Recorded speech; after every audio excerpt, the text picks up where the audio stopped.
আমাদের দেশে শিয়ারা আছে, শিয়াদের নির্দিষ্ট মসজিদ আছে ঢাকায় মোহাম্মদপুরে, শিয়াদের হসনি দালান আছে, আমরা সবাই চিনি, আমাদের সমাজেই তারা বসবাস করে।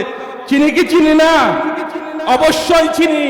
কিন্তু আমাদের এই আহলে সুন্নতের ভিতরে আহলে সুন্নত নামধারী একদল লোক আছে যারা দাবি করে আহলে সুন্নত, কিন্তু তাদের অন্তরে আহলে বাইতের প্রতি বিদ্বেষ, যাদেরকে চিনা যায় না, যারা আহলে সুন্নতের নাম ধারণ করে। এই লোকগুলো আমাদের সাথে উঠে বসে, যাদেরকে বলা হয় নাসেবী। কি বলা হয়? নাসেবী।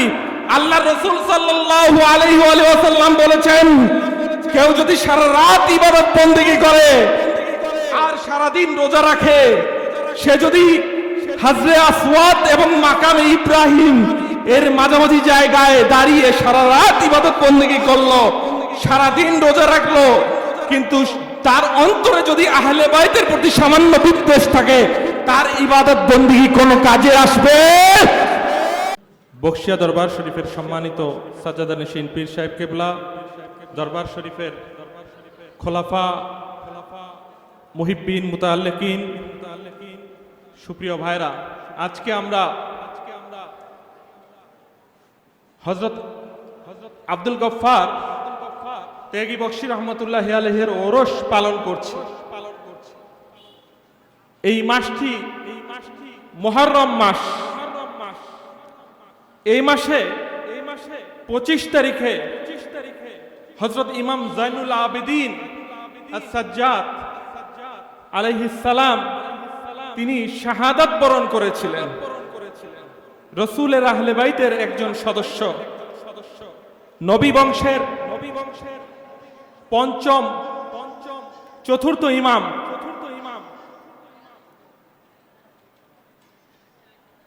হযরত ইমাম জাইনুল আবেদিন। আমরা আল্লাহ রাসূলের থেকে কয়েকটি হাদিস জানি যে ইন্নামাল আমালু বিন্নিয়াত, আমল কিসের উপরে নির্ভরশীল? নিয়তের উপরে। আবার আল্লাহ রাসূল বলেছেন, আখলিস দীনাকা ইয়াকফিকাল আমালুল কলিল, তোমার যদি দ্বীনটা, ঈমানটা যদি শুদ্ধ হয়, তাহলে অল্প আমল নাজাতের জন্য যথেষ্ট। কি যথেষ্ট? অল্প আমল নাজাতের জন্য যথেষ্ট। আমরা যখন আউলিয়া কিরামের দরবারে আসি, তখন আমরা বলি আমরা আহলে সুন্নাত ওয়াল জামাত, বলি কি বলি না? বলি। কিন্তু আহলে সুন্নাত ওয়াল জামাত কোনটা?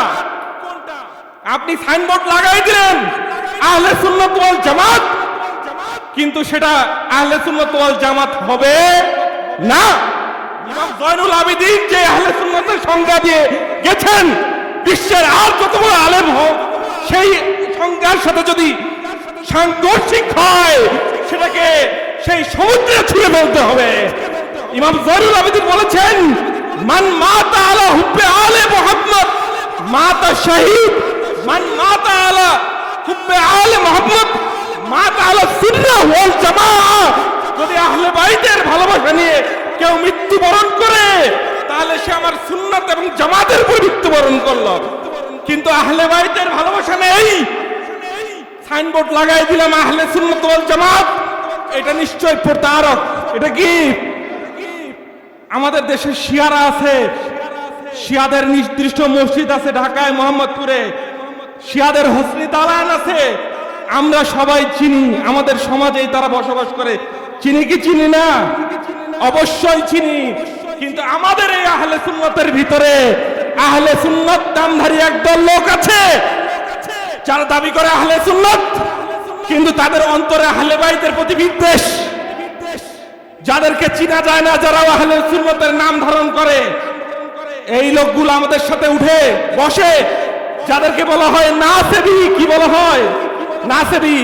আল্লাহ রাসূল সাল্লাল্লাহু আলাইহি ওয়াসাল্লাম বলেছেন, কেউ যদি সারা রাত ইবাদত বন্দেগী করে আর সারা দিন রোজা রাখে, সে যদি হাজরে আসওয়াদ এবং মাকামে ইব্রাহিম এর মাঝামাঝি জায়গায় দাঁড়িয়ে সারা রাত ইবাদত বন্দেগী করলো, সারা দিন রোজা রাখলো, কিন্তু তার অন্তরে যদি আহলে বাইতের প্রতি সামান্য বিদ্বেষ থাকে, তার ইবাদত বন্দেগী কোনো কাজে আসবে? আজকে আমাদের সমাজে বলে আমরা মেইন স্ট্রিম, ইসলামের মেইন স্ট্রিম, মূলধারা, আমাদের সংখ্যা বেশি। কিন্তু ভাইরা জেনে রাখুন, যে ব্যক্তি ইন্নী তারিকুন ফিকুম সাকলাইন কিতাবাল্লাহ ওয়া ইত্রাতি আহলে বাইতি, আল্লাহ রাসূলের ঘোষণা, আমি তোমাদের জন্য কোরআন এবং আহলে বাইত রেখে গেলাম। এই কোরআন এবং আহলে বাইত থেকে যদি বিন্দু পরিমাণ দূরে সরে যায়, তার এই ইবাদত বন্দেগী, তার এই সংখ্যা কোন কাজে আসবে? এই আহলে সুন্নতের সাইনবোর্ড কোন কাজে আসবে? আসবে না। আহলে সুন্নত তখনই হবেন যখন আপনার অন্তরে আহলে বাইতের মহব্বত থাকবে। আপনি যখন আহলে বাইতের পথে থাকবেন। খাজা মাইনুদ্দিন চিশতি বলেছেন, জন এমান নেসারাম বেনামে হুসাইন মানাম গোলামে গোলামানে হুসাইন। সবাই সুবহানাল্লাহ। এই যে খাজা মাইনুদ্দিন চিশতি, তিনি এত বড় আল্লাহর ওলি, কিন্তু বলে গেলেন আমি হুসাইনের গোলামের গোলাম, আমার জীবন হুসাইনের জন্য উৎসর্গ। কিন্তু আজকের সমাজে আহলে বাইত সম্পর্কে বেয়াদবি করার মানুষের অভাব। তাই সুপ্রিয় ভাইরা, সাবধান। আহলে বাইতের ব্যাপারে কখনো কোনো বেয়াদবি তো দূরের কথা, মনে যদি সামান্য বিদ্বেষ রাখেন তাহলে ধ্বংস হয়ে যাবেন। আল্লাহ রাব্বুল আলামিন আমাদের সবাইকে আহলে বাইতকে শক্ত করে আঁকড়ে ধরার তৌফিক দান করুন, সবাই আমিন।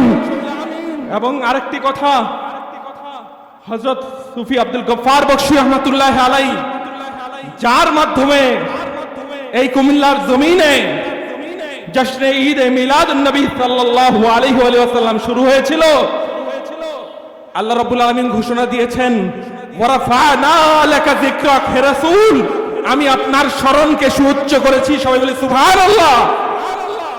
আর কুমিল্লার জমিনে, কুমিল্লার এই রাজপথে আল্লাহ রাসূলের এই যে জিকির, তার স্মরণ, তার স্লোগান, তার জুলুস শুরু হয়েছিল আব্দুল গফফার বখশী রাহমাতুল্লাহ আলাইহির মাধ্যমে।